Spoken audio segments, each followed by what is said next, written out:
Hi guys, I'm Abby, or Cake Art by Abby. Please remember to subscribe, and in this video I'm going to show you how I made a cake when I had total creative freedom. And if you're a cake decorator too, you know how that is just a dream.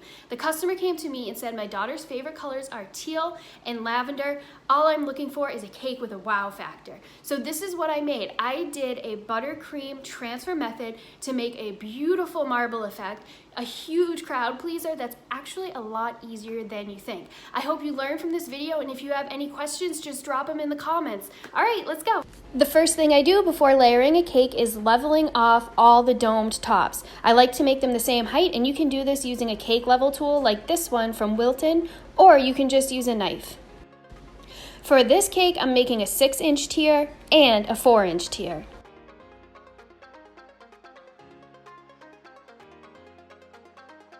Even though the 4-inch cake is obviously a lot smaller, I level it to the same exact height so that when the two cakes are stacked together, visually they look the same. Remember that you can save your cake tops to make cake pops, or my family just likes to eat them.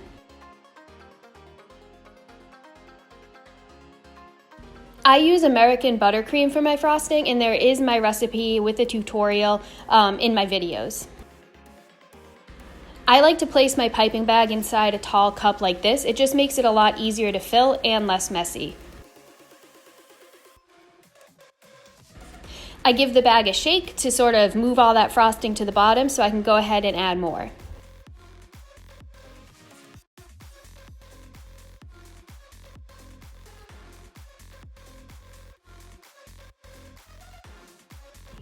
Give the bag a twist, and you can add a rubber band or seal it if you'd like.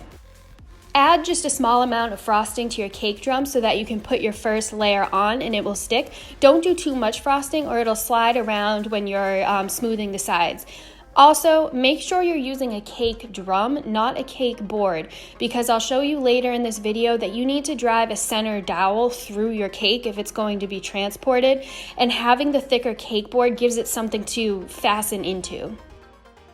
I won't spend too much time showing you this part, layering the cakes to stack them, because if you're watching this tutorial, chances are you're comfortable with this and you're ready to try a fancier technique. Always get down to eye level to make sure the next layer is centered with the one below it. Now, I absolutely love the tall, slim cake trend that's happening, so for this cake, I used 4 layers. Here we go, just add your crumb coat.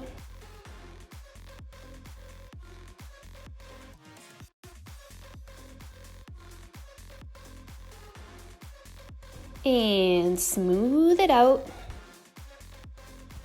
My bench scraper was just shorter than the cake, but luckily I have this one from Wilton. I don't love it as much because the corners are rounded and I prefer it to be that, 90-degree angle, but it still works great. I took a 6-inch cake board and trimmed it to match the size of my cake for the 4-inch, and to be quite honest with you, frosting these 4-inch cakes is a pain in the butt. You kind of have to hold it in place. You can't just turn your table and assume it's going to stay because it's so light, it's just not weighing itself down.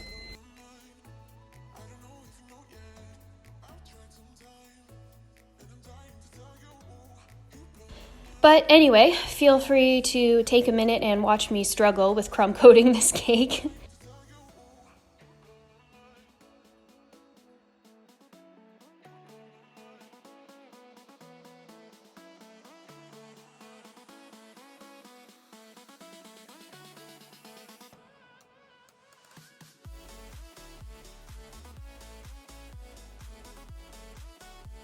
With the 4-inch cakes, I don't worry at all about making this smooth because what I'm going to do is when I freeze the cake and add the final layer of frosting, that's when I'll level it all out.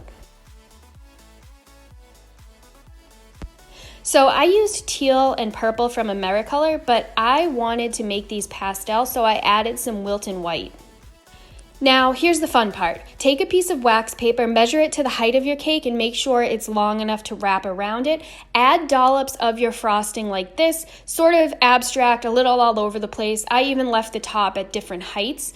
Once you do that, you want to create a smooth layer without pressing down too much. You just want this to be the kind of like the glue layer, and swirl it. That's what gives you the marble effect.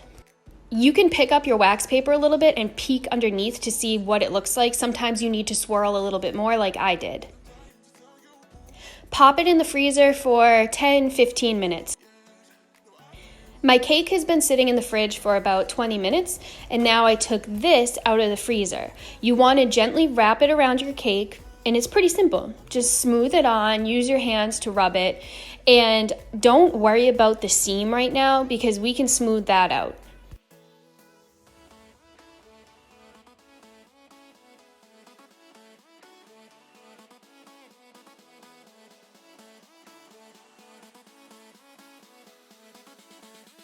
I'm sorry that I don't have a better video of this portion, but I wanted a straight line on my seams, and to just try and make them match, I trimmed like this.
Once it's in place, go pop it in the freezer. I did about 15 minutes.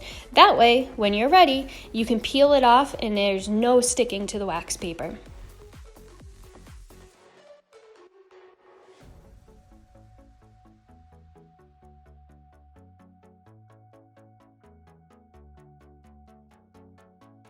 Since the buttercream is frozen and stiff, I just use scissors to trim the excess right off.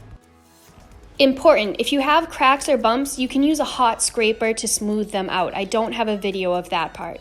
Now, moving on to prepping for stacking, I use bubble tea straws. The cake on top is going to be 4 inches, so I'm using 4 dowels. You insert them into the cake, trim them to all be exactly the same height. I do that by lifting just a little bit and snip, and I do this for all 4 of the dowels.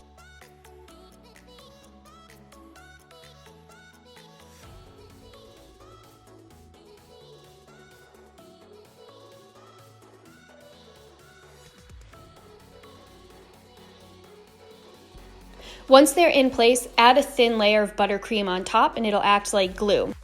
My 4-inch cake has been frozen. I take a hot knife, cut the bottom gently like this, and you can actually use your hands to quickly place it right on the cake. I didn't use video of me decorating the 4-inch cake, but all I did was a lavender layer of frosting. I let that chill, and then I did the teal layer of frosting, and then put the whole cake in the freezer. Plop it right on, make sure it's centered, and if you do leave any fingerprints, that's okay. Just use a knife or your spatula to smooth them out.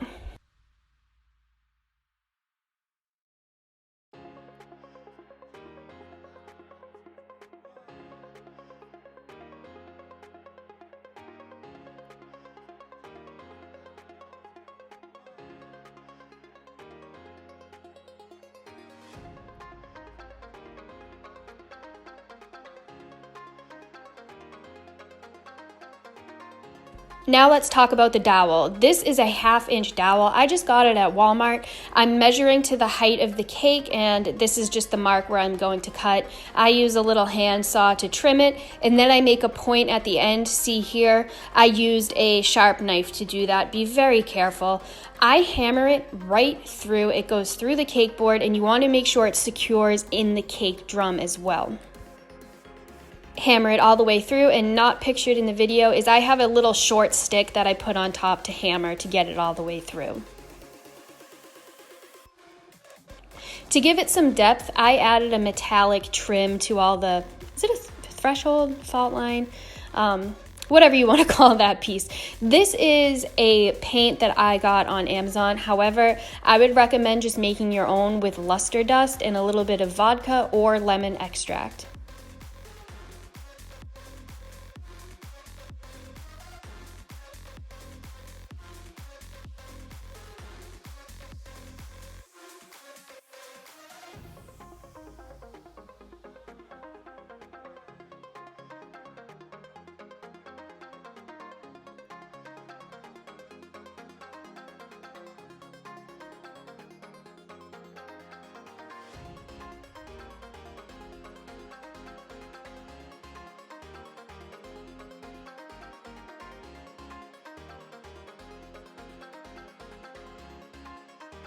Now add your final touches if you want to add flowers. I did a name plaque out of fondant, and I made the letters using sweet stamps and hand painted them with the metallic.